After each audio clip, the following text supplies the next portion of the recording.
आ लिया है हम JBL का स्पीकर पार्टी बॉक्स। देखते हैं कैसा होगा और अब दिखाते हैं आपको।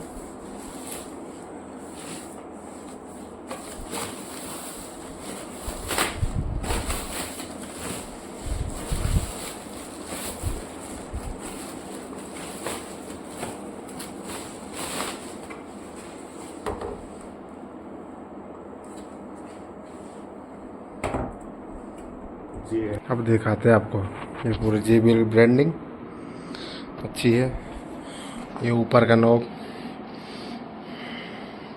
ठीक है। ये बैक साइड बिल्कुल, ये देखिए बैक साइड का है इनका। ये आउट का है, USB है, TWH, जिससे कि 2 हो 3 हो 4 वो कनेक्ट हो जाएंगे इससे। ये गिटार का दे रखे हैं। एक और है पार्टी बॉक्स की 10 की ब्रांडिंग।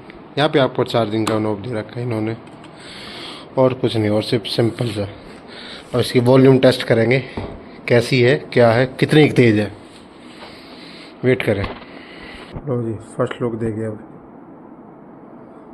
ऑन करके छोड़ दिया है, यहाँ से ऑन हुआ जी।